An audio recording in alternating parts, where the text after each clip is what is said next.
tal, amigos de Hablemos de Ópera? Bienvenidos, bienvenidas a esta nueva emisión de Hablemos de Ópera en Casa. Emisiones que gracias a ustedes, gracias a que han pasado la voz, gracias a que se toman el tiempo en estos días de guardar para escuchar y para ver, han tenido un éxito, una aceptación y una penetración mucho mayores de las que imaginábamos. Queremos agradecer, como hacemos ya acostumbradamente al principio de nuestra emisión, a las instancias, instituciones mexicanas y del extranjero que se suman a esta transmisión: la Secretaría de Cultura Federal, el Instituto Nacional de Bellas Artes, el Auditorio Nacional, Ópera Latinoamérica, Teatro Julio Mario Santo Domingo de Bogotá, la Ópera de Los Ángeles, la Fundación Sinfonía de República Dominicana, el Canal 22 de México, el Conjunto Santander de Artes Escénicas de la Universidad de Guadalajara, el Fórum Cultural Guanajuato, el Instituto Sinaloense de Cultura, ProÓpera AC, el Festival de Santa Lucía en Nuevo León, la Secretaría de Cultura de Coahuila, el Instituto Sonorense de Cultura, el Festival Alfonso Ortiz Tirado y la Secretaría de Cultura de Tabasco. Les comentamos, como acostumbramos también, que nuestras redes son precisamente esta, nuestra página de Facebook Hablemos de Ópera, también en Twitter @gkleinburg, y que los teléfonos, el teléfono al que pueden comunicarse en Hablemos de Ópera es el 55 43 47 02 83. Por otro lado, queremos comentarles también que a partir de mañana, el día de mañana, lunes 6 de abril a las 7 de la noche, arranca nuestro segundo curso en línea. En esta ocasión, un curso de introducción a la ópera paso a paso. Ahora sí que el Mecano 1, los primeros pasos en nuestro andar operístico. ¿Qué es la ópera? ¿Realmente sabemos qué es? ¿Cómo surge?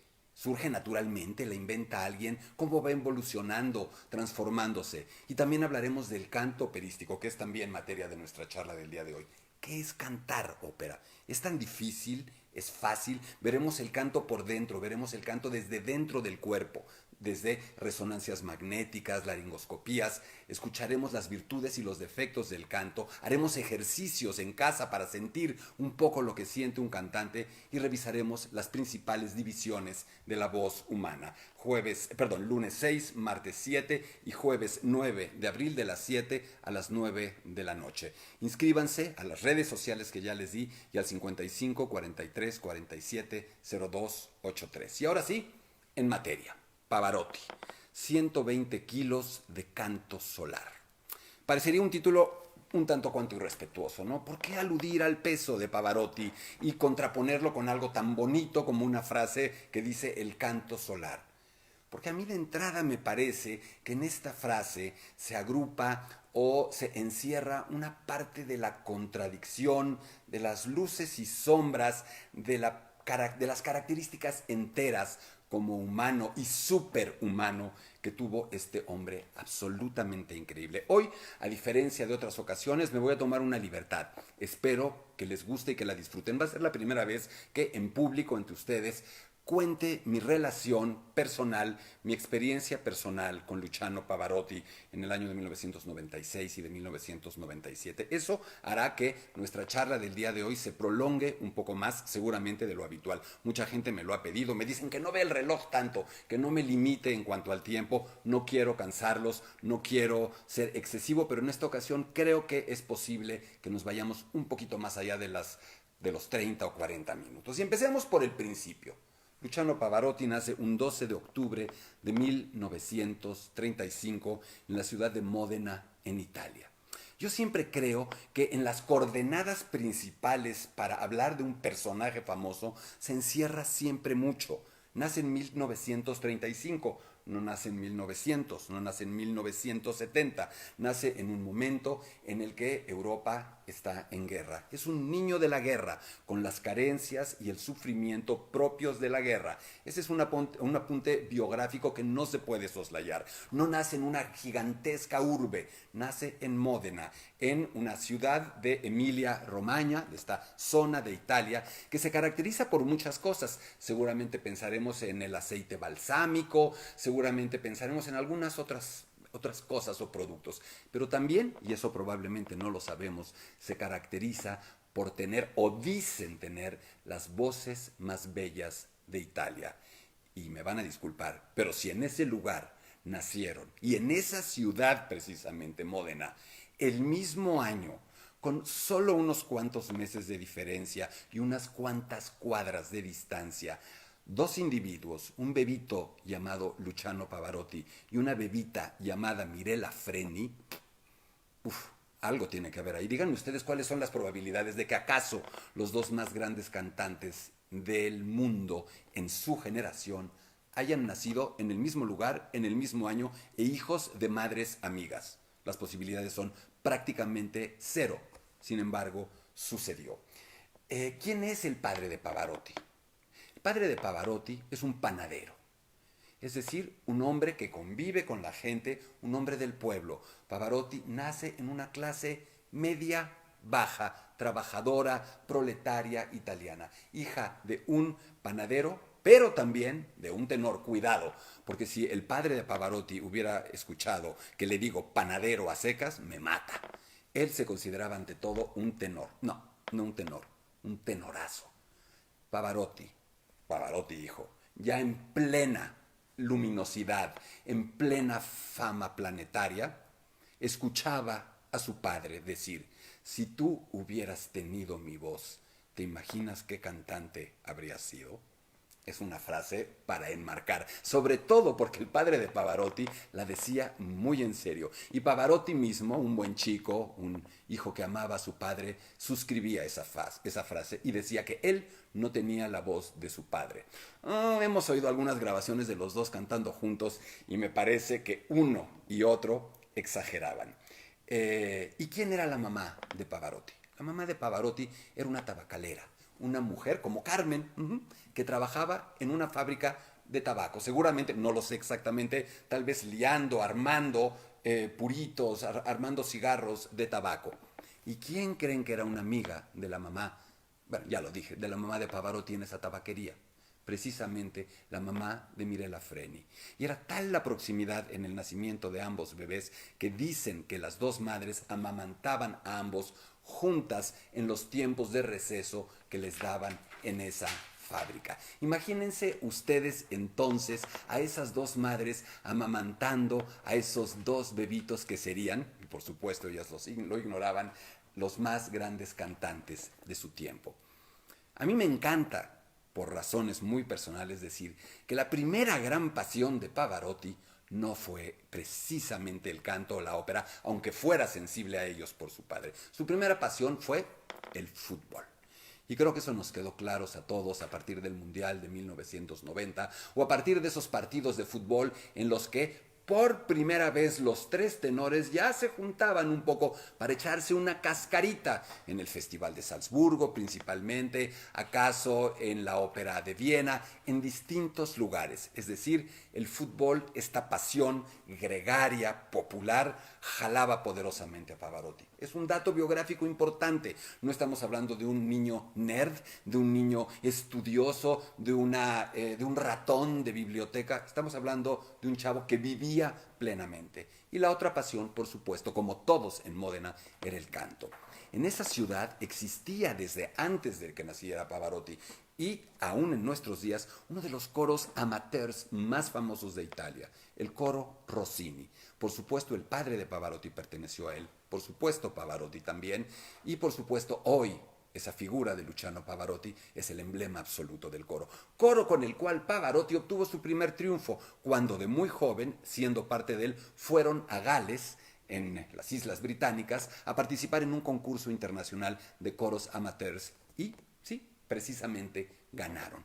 La infancia de Pavarotti no es una infancia difícil, pero es una infancia laboriosa, una infancia de trabajo. Él, curiosamente, dada su figura ulterior, es difícil pensarlo, se dedicaba para ganarse la vida como maestro de educación física. Imagínense ustedes a Pavarotti de maestro de educación física. Pues lo fue. Y hay más de una foto de él muy joven en traje de baño que puede dar cuenta de ello y que ustedes considerarían irreconocible. Y también era un vendedor de seguros. Nada más distinto y más distante de un cantante de ópera, ¿no es cierto? Y no.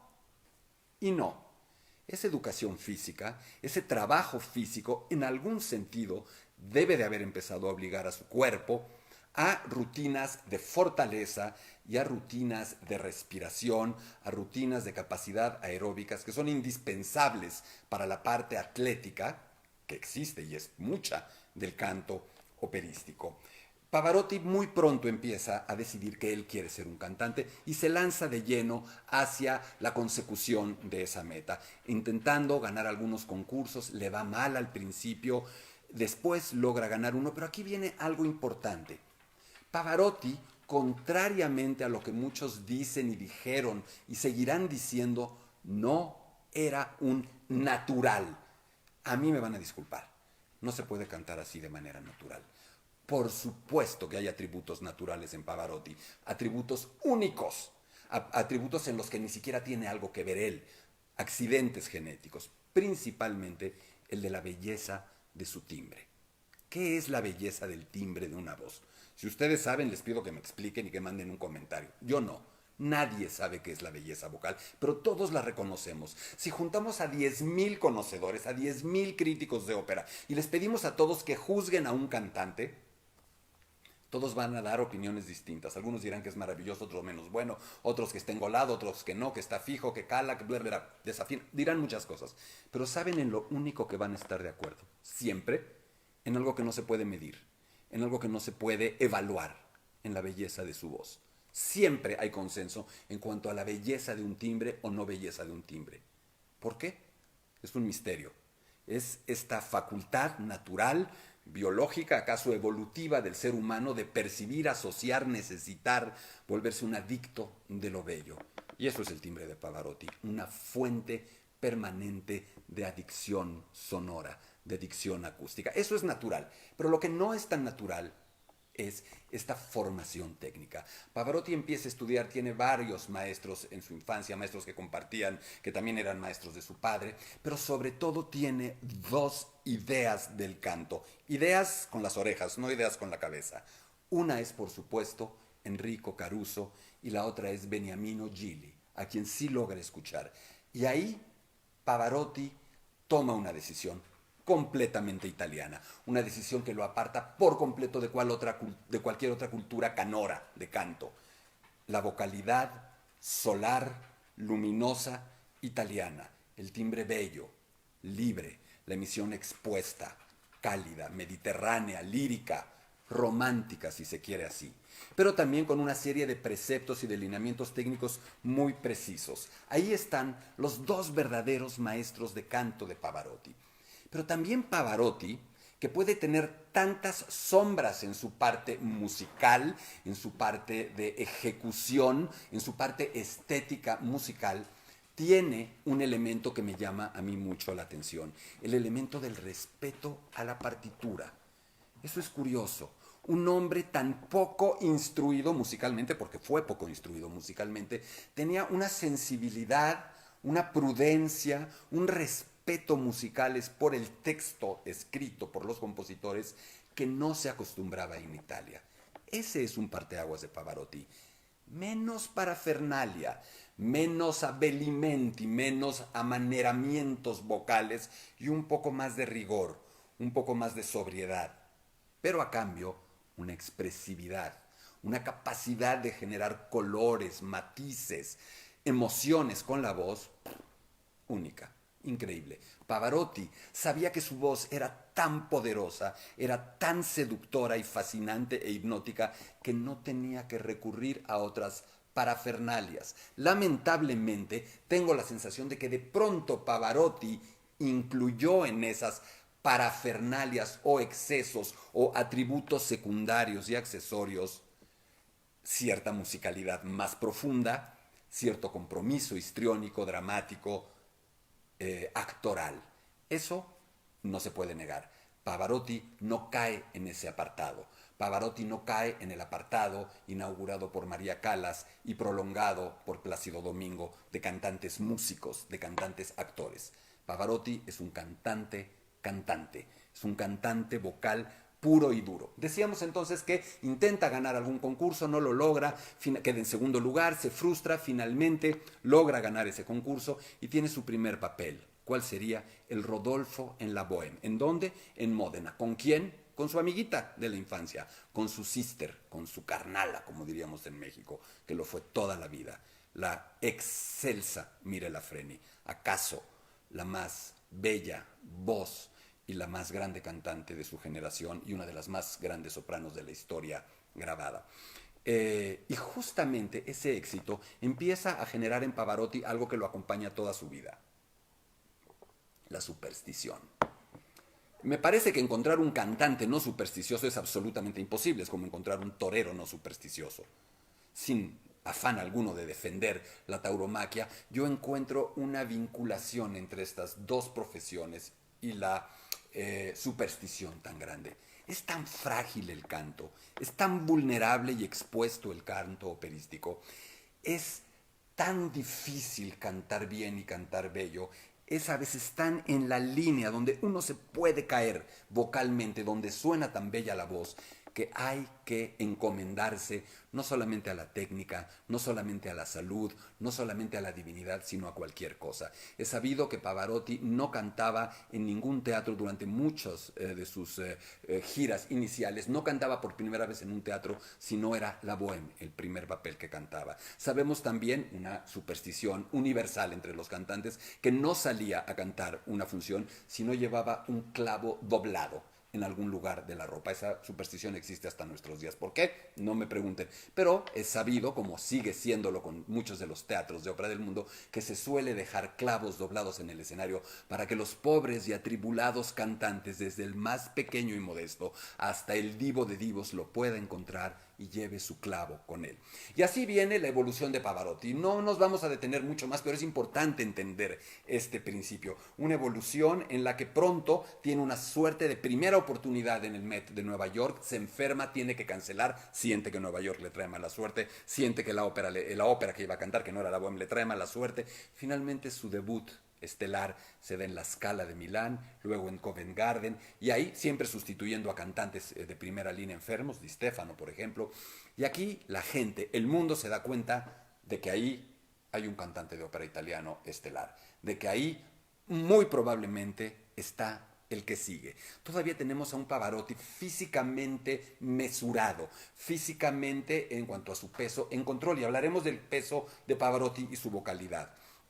Y entonces viene aproximadamente en 1965, más bien hacia los años 70, el debut de Pavarotti en el Met de Nueva York. Un debut en Nueva York que lo catapulta a la fama mundial. Fundamentalmente, sí, por su Bohème, pero también por haber cantado La hija del regimiento, esta ópera de Donizetti en la que tenemos un papel y una aria expuesta como casi ninguna otra, la famosísima A mes amis, que hoy nuestro excelso Javier Camarena ha también llevado hasta la interpretación superlativa. Pero en la época de Pavarotti había muy poca gente que se atreviera a cantar esa aria. Pavarotti sale en el Met de Nueva York, canta los 9-2 de pecho del A mes amis y la gente no puede creer lo que está escuchando. Esa combinación de belleza indescriptible, de tamaño de voz. La voz de Pavarotti se va haciendo cada vez más grande, pero es un proceso muy peculiar porque no responde al proceso habitual de tantos cantantes de ópera que al engrosar esa voz, al tener más cuerpo, más volumen, pierden atributos, se vuelve estridente, se abre el vibrato. En Pavarotti parece que todo eso se enfoca, que el caudal sigue creciendo, sin perder además eso que resulta tan atractivo, la expansividad en los agudos. Es decir, una suerte de edificio que cuando llega a la zona aguda, en vez de estrangularse, en vez de hacerse piramidal de una manera casi mágica, que no es mágica, tiene que ver con pura técnica, pura cabeza, puro control biomecánico, se expande, se llena de armónicos, resuena en todas las zonas del cráneo, en todas las zonas del pecho y se vuelve un sonido único. En ese momento la gente en el Met de Nueva York dice, ¿qué es esto? Y en ese momento es bautizado como el rey del do de pecho o también como Big Luciano. Y en ese momento, insisto, ya es un cantante estelar, se han abierto las puertas para él de todo el mundo. Podría haber seguido con esa trayectoria y habría sido un cantante extraordinario, seguramente también el mejor cantante en términos estrictamente vocales del mundo. Pero sucede algo. Y ese algo no tiene que ver con la ópera. Pavarotti conoce a un hombre estadounidense que es agente de algunos cantantes de ópera famosos y también de deportistas y también de boxeadores, por ejemplo de George Foreman. Estuve en la oficina de Josh Breslin y había un gran retrato de Luciano Pavarotti y un gran retrato de Josh Foreman, dos de sus grandes representados. Miren ustedes la comparación. ¿Por qué menciono a Breslin? Porque Breslin y Pavarotti deciden, inventan juntos que Pavarotti no va a ser el más grande cantante del mundo, que Pavarotti se va a volver una de las personas más famosas del mundo, una estrella absoluta y que va no a reinventar la ópera, pero a llevar la ópera hasta un lugar que nadie la ha llevado, a públicos, formatos, combinaciones que no existían. Por supuesto que ya había cantantes que cantaban ciertas canciones y música más popular, la canción napolitana, algunas otras cosas, pero nadie había pensado hacer lo que Pavarotti y tal vez más bien Herbert Breslin le propusieron. ¿Y cómo empieza Breslin diciéndole? La gente no va tanto a la ópera, amigo. Vamos a salirnos de la casa de ópera. Vamos a empezar a hacer conciertos. Esta idea del concierto operístico nace en la oficina de Herbert Breslin, ahí en la calle 57 y Park Avenue, si mal no recuerdo. Y ahí deciden entonces empezar a hacer recitales. Carnegie Hall, no era habitual que un cantante de ópera hiciera un recital en Carnegie Hall. Pavarotti empieza a mezclar repertorios y el resultado es increíble. Y Breslin y él dicen, ahora a lo que sigue, espacios públicos más grandes. ¿Por qué? Porque Pavarotti en Módena ya cantaba, ya había cantado alguna vez en la calle, en la plaza. Pavarotti tiene este gusto por la gente, este gusto por el pueblo, este gusto por estar cerca de sus cuates todo el tiempo. Y eso está también, además de la ambición, de la búsqueda del dinero, de la búsqueda de la fama, eso está también presente en su búsqueda de llegar a los públicos masivos. Y viene Hyde Park, y viene Central Park, y vienen decenas de miles, centenas de miles de personas esperando escuchar a Pavarotti. Es famosa la historia de Pavarotti en Londres a punto de dar un concierto con un diluvio que obliga a más de 100,000 personas a esperar empapándose ante él, esperando que salga a dar el concierto. Entre ellos, entre esas personas, en primera fila, empapándose bajo la lluvia, la princesa Diana. Dirán ustedes si no estamos ya hablando de un personaje central en la vida pública de nuestro planeta. Podríamos hablar mucho más de esto, Asesine, una pésima película que se llama así Giorgio, pero empieza a pasar algo peculiar.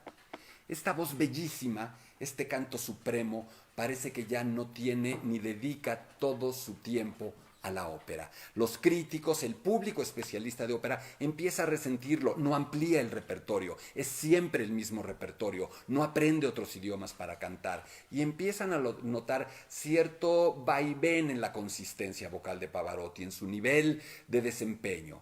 Empiezan los reclamos. Sí, hay un poco de eso. Pavarotti no tiene ya tanto tiempo para estudiar, su cabeza está en muchos otros lugares. Por supuesto en los millones de dólares que están entrando a las arcas, pero también en esto que lo hace tan feliz, realmente feliz. Y aquí tenemos un punto importantísimo para dejar un poquito de lado la biografía. Felicidad. Breslin decía, ¿cómo no te voy a poder vender con esa sonrisa? No estaba hablando de su voz. Sonríes y todo el mundo está derrotado ante esa sonrisa. Tienes la sonrisa más carismática del mundo. Y eso es Pavarotti. Pavarotti crea una nueva imagen del tenor. No el tenor galán, no el tenor heroico que se asesina en una función para salir adelante y lograr convencernos, a veces a base de su esfuerzo. Plácido Domingo sería un ejemplo supremo de esa suerte de gallardía en el canto. Pavarotti nos vende la idea de que todo es fácil. Ahora hablaremos de su técnica, de que se puede cantar así, con la mano en la cintura y con esa sonrisa de niño bueno que acaba de recibir un helado. Y así va Pavarotti por el mundo, haciéndonos creer ese espejismo, y así va Herbert Breslin vendiéndolo por todos lados. Ahora sí, hablemos un poquito de la técnica de Pavarotti. La técnica de Pavarotti es, para no ir más lejos, la perfección. No hay más. Denle vueltas, digan aquello, digan lo otro, búsquenle una comparación acá, allá. No existe otra técnica más perfecta que la de Pavarotti. ¿A qué me refiero? Vamos a decir 3 o 4 cosas. Si quieren que profundicemos, lléguenle al curso que abrimos mañana a partir de las 7 de la noche y que se llamará La Ópera Paso a Paso y que se pueden inscribir y que luego verán ahí la información. Esto lo llevo mucho más allá en ese curso. ¿Qué es cantar bien? Cantar bien, entre otras cosas, es poder cantar relajado. Es decir, hay que esforzarse con una parte del cuerpo, básicamente esta, el diafragma, y relajar, liberar la tensión en las otras zonas. Esto es completamente antinatural, va contra la naturaleza hacer algo así. Eso es lo que tiene que aprender a ser un cantante de ópera y Pavarotti lo hizo como nadie. Él mismo dice que aprendió a respirar y a apoyar la voz, a realmente colocarla, impostarla, esa es la frase correcta, en el diafragma, ese músculo poderoso en la zona inferior de nuestro abdomen, que él aprendió a hacer eso viendo y estando cerca y cantando con Joan Sutherland. Él aprendió, dice, mi impostación es de ella. Y después esta magia de Pavarotti para lograr hacer una suerte de truco en estas notas, estas zonas de la voz, donde hay que cambiar la biomecánica entre el registro grave y el registro medio, pero sobre todo entre el registro medio y el registro agudo, para poder liberar energía, para poder relajarse y entonces, como él decía, llegar con una nobleza de sonido increíble, con las cuerdas relajadas y producir un sonido bello y, según él, de gran facilidad. Es decir, para producir esos sonidos de esa facilidad se tuvo que masacrar y padecer estudiando y generando esa técnica. Y entonces tenemos esa magia, una voz que parece que no cambia, uno no oye una zona distinta de la voz, siempre es el mismo color, siempre con los mismos armónicos, siempre con la misma solaridad y belleza y relajación, siempre así, brillante. Y nunca sentimos que se satura, que se estrangula y que luego se libera. Eso no sucede en Pavarotti. Además de ello, una respiración generosa, suficiente, una línea de canto, un legato, todo está presente en Pavarotti. Y por supuesto llegamos entonces a esos agudos que se coronan o que coronan todo ese canto como una campana nuclear de una belleza atronadora. Aquellos que, lo puedo decir, tuvimos la suerte de escuchar alguna vez a Pavarotti en un teatro, en un escenario, sin una traducción electrónica de su voz, no podremos olvidar jamás ese fenómeno. Sí, el señor no actuaba así, le sobraban kilos, sí, al final ya era patético que lo llevaran casi cargando como un bulto al escenario, sí, sus 120 kilos, sí, o 40 o los que fueran. Pero ese canto solar del que habló era una experiencia física, de placer, casi erótica se podría decir, casi sexual, escuchar esa voz que literalmente lo poseía a uno y lo dejaba absolutamente colapsado. Eso, eso solamente viviéndolo, solamente escuchándolo, lo podríamos creer, aunque Pavarotti tuvo una ventaja por encima de todas las generaciones anteriores de cantantes: la tecnología, la manera increíble en la que se le pudo grabar para que su voz pudiera ser traducida y llegar a nosotros con una belleza, con una espectacularidad que no habían conocido los cantantes de ópera anteriores a él. Muchos dicen, ay, sí, claro que ha habido gente que cantaba como Pavarotti, pero no tenía esa tecnología. Lo dudo mucho. Pero sí hay que admitir que Pavarotti es una combinación de todo lo que les acabo de decir, más la tecnología que llegó a conocer. Eso no se puede soslayar. Ahora, las sombras. ¿Es Luciano Pavarotti el mejor tenor del mundo? ¿Sí o no? Depende de lo que tú entiendas por canto y de lo que tú entiendas por ópera. Si solo te vas a limitar, no a limitar, si solo te vas a enfocar estrictamente al canto, no hay discusión. El mejor cantante de la historia o uno de los mejores cantantes de la historia y por supuesto de su generación. Si uno habla también de interpretación musical, dramática, histriónica, ahí se compensa, no se puede tener todo. Y en ese sentido Pavarotti era flojo musicalmente. Pavarotti no sabía leer música, sí sabía leer música, pero entre leer una partitura y entrar al fondo de una partitura, como un Plácido Domingo, como una María Callas, que se podían sentar al piano y desmenuzar una partitura y se sabían 40 óperas de memoria, 50, hay una diferencia muy grande. Eso no era la virtud de nuestro amigo Luciano. Los idiomas, sí, era un coco para Pavarotti aprender otro idioma y por eso su repertorio era estrecho, limitado. Pero ¿qué tal cuando cantaba en italiano? ¿Qué tal esa dicción en italiano? Cada A, cada E, totalmente puestas en su lugar. No era como otros cantantes que de pronto hacen la A un poco E para que encaje bien la voz o que hacen la E un poco O para que suene un poquito más oscura. No. Pavarotti decía la A, la E, la I, la O y la U tal y como están escritas, y sonaba cada una de ellas. Su técnica era suficiente para que la vocal pudiera ser la vocal, no la que el cantante construía para que su técnica no se arruinara o no trastabillara en otros momentos. El peso de Pavarotti. Sus amistades, su esposa, su primera esposa, Adwa, de la que no hice mención, que conoce a Pavarotti desde muy, muy joven, son prácticamente su primera novia, se casan y llevan siempre, durante mucho tiempo, una vida feliz, hasta que ella empieza a darse cuenta de que Pavarotti no cultivaba la fidelidad de una manera continua ni se enfocaba mucho en la fidelidad. Era un cantante que se dejaba llevar por esa fama, por esa cercanía de las mujeres y que no fue fiel. Son palabras de Adwa, en muchas entrevistas lo dijo. Ese sobrepeso de Pavarotti, decía yo, parte, entre otras cosas, de que está tan consciente, tan sobrado de lo que es su voz, que no le importa un bledo verse como se pueda ver. Pero en Pavarotti, también como en tantos otros cantantes, en mi opinión, como director de una casa de ópera que fui, tuve la oportunidad de hacer más de 350 funciones como director de casa de ópera y conviví con los cantantes como seres humanos. Son frágiles, son vulnerables, tienen miedo muchas veces, están nerviosos, se saben frágiles y vulnerables y muchos cantantes, en algún sentido, es una opinión personal, rodean esta fragilidad, esta vulnerabilidad de un instrumento tan pequeñito, a veces en ese sobrepeso. Creo que Pavarotti fue uno de los cantantes que tuvo ese tipo de comportamiento, tenía una compulsión por la comida y por la gastronomía también, por supuesto, y por la enología, pero por la comida muy fuera de controles. Ahora bien, sí es cierto también en el caso de Pavarotti que ese peso, esa masividad se hizo extensiva a su voz y que realmente se convirtió en algo increíble. Ahora, Pavarotti pasa muy pronto también de esos conciertos masivos a algo más. Es decir, 1990, la gran rivalidad, sobre todo con Plácido Domingo, la emergencia, la salida de José Carreras de su leucemia y de pronto un acuerdo genial que todo el mundo se abroga, todo el mundo dice que fue de él. A mí me suena que pudo haber sido de Herbert Breslin. Los tres tenores.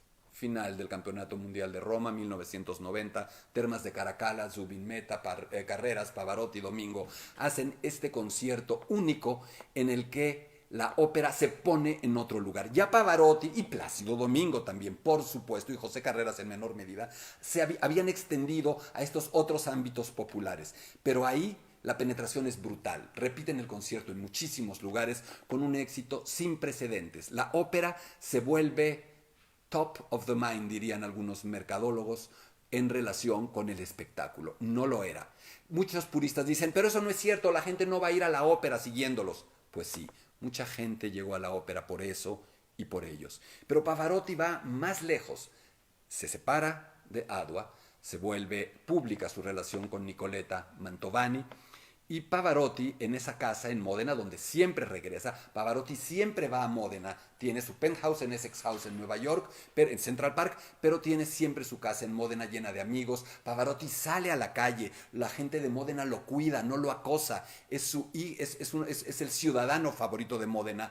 Le permiten estar en las calles, ir a hacer la compra sin acosarlo, casi protegiéndolo, pero no le perdonan el haber abandonado o el haber se hecho público su affair con Nicoletta, y mucho menos que después de la separación con Adwa regrese a Módena y tenga una nueva casa con Nicoletta. Y ahí, en esa casa, surge la idea de Pavarotti y sus amigos, Pavarotti and Friends, en la que año tras año, durante más de una década, lleva a todos los cantantes populares y grupos del mundo a hacer música juntos por una causa común, una causa de apoyo a los niños, a las víctimas, a los sufrientes de las guerras en el mundo. Una causa irreprochable, y Pavarotti ahí sí se entrega con plenitud. ¿Quiénes van? Oigan un pedazo de la lista: Sting, Bryan Adams, Bocelli, Bono, Meatloaf, Michael Bolton, Elton John, John Bon Jovi, Spice Girls, Natalie Cole,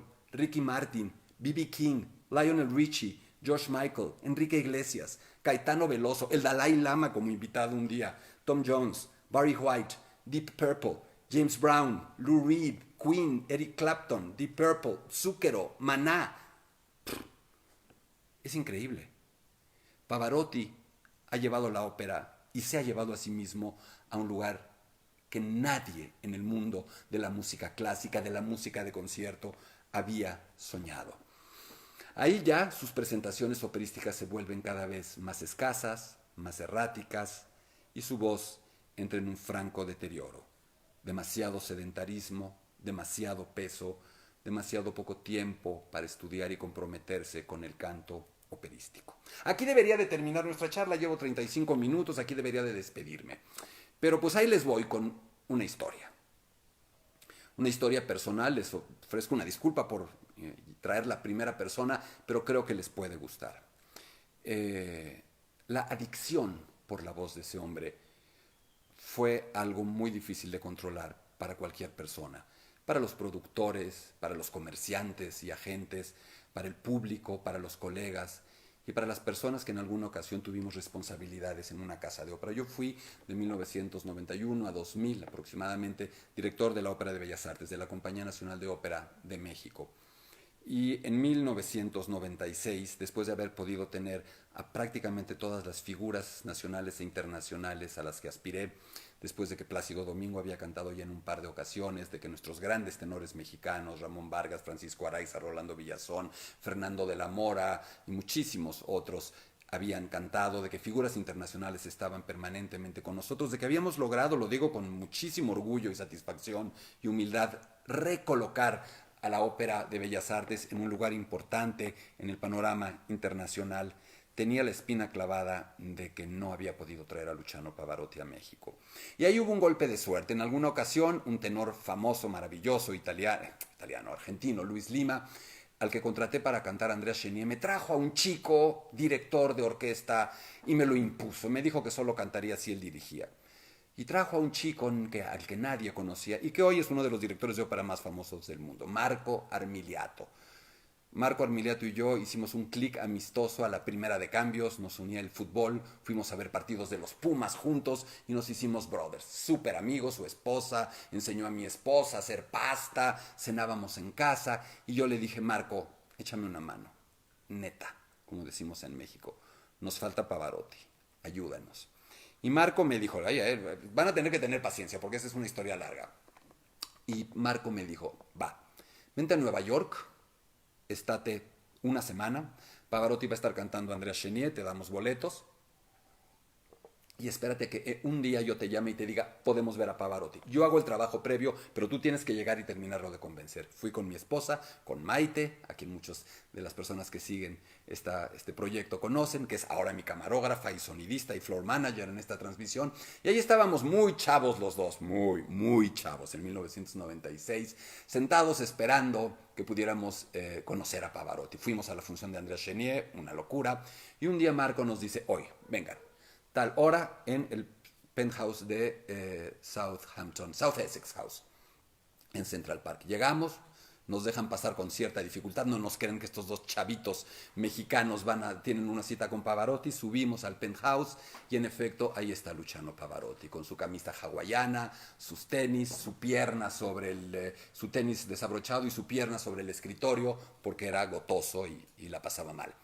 En ese sentido, me recibe, platicamos, le platico de México, él había tenido buenos recuerdos de México en los años 60, con Montserrat Caballé, con otros, había cantado en México, y me dice que Marco ya le había platicado, le cuento lo que estamos haciendo, le digo todos los cantantes que han cantado en Bellas Artes, le menciono la presencia de Plácido Domingo, le menciono todo eso y Pavarotti acepta y me dice, sí, tal día. Ahora les digo bien el día porque aquí se me olvida, si no es por mi querido amigo Octavio Sosa y Esther Pérez Reyes, que fueron parte de ese equipo, José Areán también, que me están recordando y me han recordando. El 22 de abril, me dijo, el 22 de abril del 97 canto. Nosotros lo conocimos en septiembre del 96 en Essex House.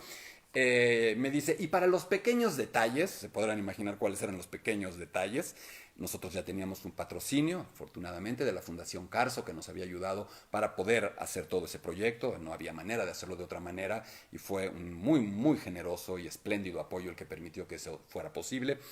Por supuesto, esos detalles había que acordarlos con Mr. Herbert Breslin. Tiempo después, con don Carlos Reigadas, Carlos, el padre de Carlos Reigadas, el cineasta entonces, administrador del Instituto Nacional de Bellas Artes, cuyo director general era mi querido amigo Gerardo Estrada, y todos al servicio y en el equipo de ese ser maravilloso y extraordinario e irrepetible que fue Rafael Tovar y de Teresa, que en paz descanse. Decía yo que con Herbert Breslin había que ponerse de acuerdo. Carlos Reigadas me acompañó a firmar ese contrato tiempo después, y cuando ya nos íbamos, Pavarotti, y eso lo pinta de cuerpo entero, más que presumirlo, estoy hablando de él, no de mí. Pavarotti me dice, Maite estaba sentada en un rinconcito, por supuesto, llevábamos las cámaras, llevábamos todo el tipo de cosas, no había celulares en esa época, no había, no llevábamos celulares, o no tenían esta capacidad, llevábamos cámaras escondidas por todos lados, por si acaso. Pavarotti me dice, oye, ¿tienen compromiso para cenar? En el departamento de Pavarotti nos dice si tenemos compromiso para cenar. Les juro que no estoy mintiendo. Pues le digo, pues ¿qué cree, maestro? Que no tenemos compromiso. Pues quédense a cenar. Aquí está Nicoleta, Edwin Tinoco, su cocinero, valet, amo de llaves, amo de compañía, peruano, adorable, su masajista, Verónica Cinzio. Estaba Marco Armiliato, el niño de Marco Armiliato, su hijo, que corría por todos lados con la peluca de Andrés Chenier de Pavarotti.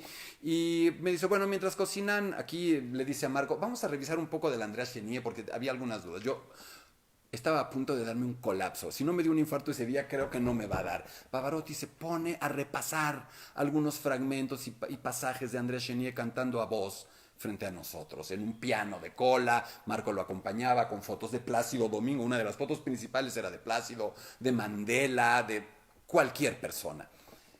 Cenamos. Pavarotti estaba puesto a dieta por Nicoleta. Habían hecho pasta. No puedo decir que Pavarotti cocinó para nosotros, pero sí puedo decir que Pavarotti supervisó la cena, supervisó cómo se cocinaba. Nos sentamos. Y todavía recordaremos, Maite, mi esposa y yo, hasta el último día de nuestra vida, como cuando Nicoleta se ausentaba un momento de la mesa, Pavarotti, que tenía una triste y pírrica ensalada enfrente de él, le robaba con el tenedor ñoquis por abajo del brazo al plato de mi esposa. Ya nos íbamos y yo le dije, maestro, usted está cenando con unos amigos de un amigo, pero nosotros estamos cenando con Pavarotti y no sé si usted se da cuenta de que es un poco distinto. Y la verdad es que nos gustaría, no sé cómo decirle, sí, nos dijo, una foto. Y bueno, hicimos una pequeña sesión de fotografías que él dirigió, por supuesto, poniéndonos en sitios estratégicos para que él se viera mejor. Ahí viene, hasta ahí la parte linda de la historia. La historia se complica. Siempre he contado esta historia con cierta dureza. Y hoy, a la luz del tiempo, a la luz de la edad, a la luz de que todos estamos en una situación mucho más vulnerable y que todos nos sabemos vulnerables, hoy pensaba cómo contaría esa parte de la historia y por primera vez la vi de otra manera. La vi desde el lado de Pavarotti, esa parte de su viaje a México en la que aparentemente se comportó como un divo insoportable, terrible, impresentable. Es la cara más triste de un hombre vulnerable, de un hombre en el final de su carrera y acaso en el final de su vida, y hoy la puedo ver así. Los requerimientos técnicos y de hospedaje y de lo que ustedes se puedan imaginar de Pavarotti eran increíbles. Esther Pérez Reyes, una de las personas que más me ayudó en aquella época, me dice que por ahí tiene todavía guardada la lista de requerimientos, todo, el agua, la marca del agua en la que había que cocinar la pasta, la marca de la pasta, cómo se tenía que montar la cocina, una cocina, por supuesto, en la suite presidencial de un hotel de lujo de México, etcétera. El tipo de coche que tenía que tener, era ya un comportamiento de estrella de rock que seguramente fijaba su propio manager, Breslin. Hacemos el contrato, se firma, llega a México, pide oxígeno, que haya oxígeno en todos lados, y Pavarotti durante su estancia en México se pasa de oxígeno, está inhalando oxígeno todo el tiempo por miedo, por sentirse vulnerable, se reseca, se hiperventila, no está bien. El día del ensayo general, bueno, hay que además agregar algo. Pavarotti ya no oía bien, estaba perdiendo un poco de audición y nos habían pedido que amplificáramos para él con monitores el concierto. Eso era muy complicado porque era en el Palacio de Bellas Artes. Lo increíble era que lo íbamos a hacer un concierto acústico, sin micrófono, en el Palacio de Bellas Artes con Pavarotti. Si nosotros amplificábamos para que él oyera, o sea, como monitores de rock, el concierto se iba a oír amplificado. Por lo tanto, necesitábamos hacerlo de alguna manera y necesitaba un monitor inalámbrico. Estos chícharos que usan los cantantes famosos, populares en el mundo. No lo teníamos, él no lo tenía. Fue muy difícil conseguirlo. Tuvimos que traer al ingeniero de la DECA en Londres para que fuera quien procesara ese audio y justamente desde nuestras oficinas en la ópera llamó, sí, créanmelo, a Michael Jackson. Michael Jackson le prestó a su amigo Luciano uno de sus monitores, lo mandó, tuvimos que sacarlo casi de contrabando de la aduana porque no teníamos ya tiempo. Viene el ensayo general, Luciano Pavarotti canta muy bien el ensayo general con su monitor, su chicharito para oír su regreso de voz. Y antes de que se vaya ese día me dice que necesita pedirme un favor. Por supuesto ya no se movía con libertad, tenía muchos problemas de movilidad. Tuvimos que poner carritos de golf dentro del teatro. Miren lo que hace esa voz. Miren ustedes hasta qué punto de insensatez llegué y llegamos todos con tal de tener a Luciano Pavarotti cantando en el teatro como para poner carritos de golf dentro del Palacio de Bellas Artes y moverlo de una zona a otra, carritos que cupieran en los pasillos, carritos eléctricos que pudieran pasar por una puerta. El día del ensayo, después del ensayo, nos pide que hagamos lo que sea, pero que su camerino tiene que estar a no más de 10 pasos del lugar que va a cantar. Es decir, nos pide que el camerino esté dentro del palacio, dentro del escenario del Palacio de Bellas Artes. Con angustia, sin dormir, toda la noche ahí metidos, se nos ocurrió, debo decir que creo que fue idea mía, una idea, es decir, entre las plataformas del coro que pusimos, hacer un huequito para que ahí Pavarotti pudiera tener su camerino. Las cosas van bien, hace el ensayo general antes de la función, tenemos, imagínense ustedes las expectativas, gente que durmió fuera del palacio para conseguir boletos. Hicimos un sistema de venta de una rigurosidad, de un rigor draconiano, no hubo reventa, la gente tenía solamente un par de boletos. Se iban a abrir las puertas del palacio cuando Octavio Sosa, cuando otras personas me vienen a decir que tenía que ir al escenario, al camerino, porque el maestro Pavarotti necesitaba decirme algo. Y cuando llegamos, todo el equipo de Pavarotti está sacando las maletas, Edwin, todos, Nicoleta, se están yendo al coche. Pavarotti me dice, ¿sabes, Gerardo? Estoy aquí, lo he intentado, no tengo una gota de saliva, no puedo, cancelamos, lo hacemos otro día. Eso es como sentir que eres piloto de un avión y se te apagan las dos turbinas. Llamo a Rafael Tobar, que en paz descanse, a Gerardo Estrada, y entre todos empezamos una suerte de labor de convencimiento con Pavarotti, que definitivamente no se creía capaz de cantar. Finalmente, cuando ya pensábamos en cómo hacer un anuncio que sería una tragedia, me quedé solo con Pavarotti y fue uno de los momentos más intensos que yo he vivido dentro de la ópera. Estaba solo frente a Luciano Pavarotti y veía a un hombre triste, a un hombre vencido, a un hombre con miedo, que me decía, yo no puedo salir a cantar a este teatro, yo no puedo mostrarles a un Pavarotti en el estado vocal que creo que voy a sonar. Y yo le dije, maestro, la verdad es que la gente que está aquí, muchos de los que estamos aquí, solo queremos saber, solo queremos sentir que escuchamos su voz. No nos puede privar de escuchar su voz.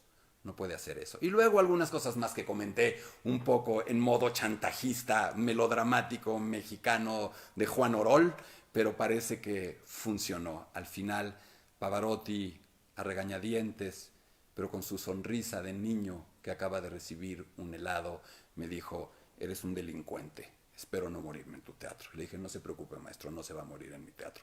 Y salió. Y cantó. No como nosotros deseábamos, pero no como él pensaba que iba a cantar. Y el público enloqueció en el palacio, y en la explanada, y en el Auditorio Nacional donde se había puesto un circuito cerrado y en otras plazas.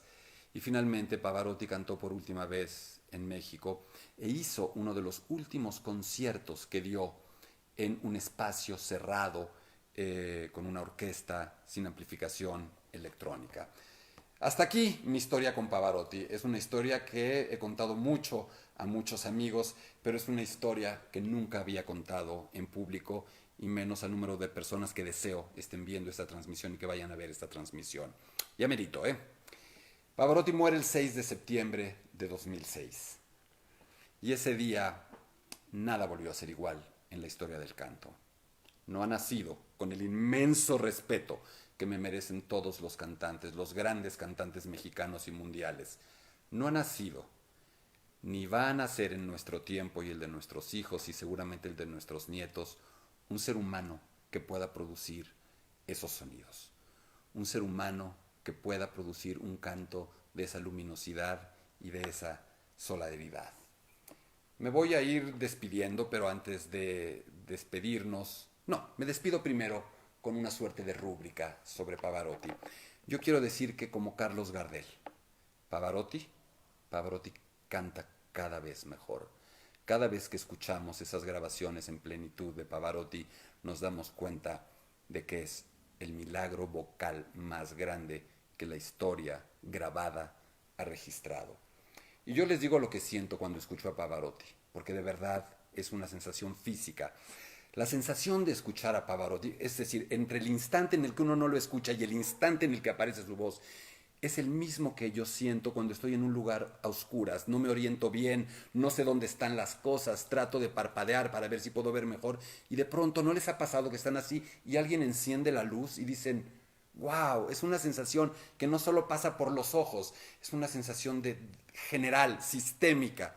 Eso sucede cuando se escucha a Pavarotti.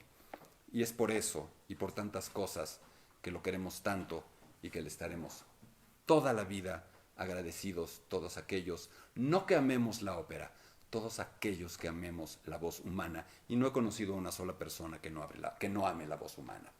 Hasta aquí nuestro Hablemos de Ópera en Casa. Los invito, tenemos todavía hoy y mañana en la mañana para que se inscriban a nuestro curso La Ópera Paso a Paso. Háganlo al 55 43 47 02 83, lunes, martes y jueves de la semana que viene, en línea, 1,500 pesos por computadora o por dispositivo. Y termino invitándolos para que se conecten de nuevo. Estoy prácticamente seguro de que la próxima vez ya lo podremos también transmitir simultáneamente por YouTube. Nuestro siguiente Hablemos de Ópera en Casa será este próximo miércoles 8 de abril a las 6 de la tarde, tiempo del centro de México, con un tema que les anunciaremos en breve. Y quedémonos con Pavarotti. Escuchen a Pavarotti. Terminen de escuchar esta charla que fue un modestísimo intento de aproximación a Pavarotti. Entren a Spotify, a YouTube, un disco, el que quieran, y oigan a Pavarotti, porque siempre que escuchamos a Pavarotti sentimos que nos está cantando a nosotros. Esa es parte de su magia. Gracias, soy Gerardo Kleinburg y hasta la próxima.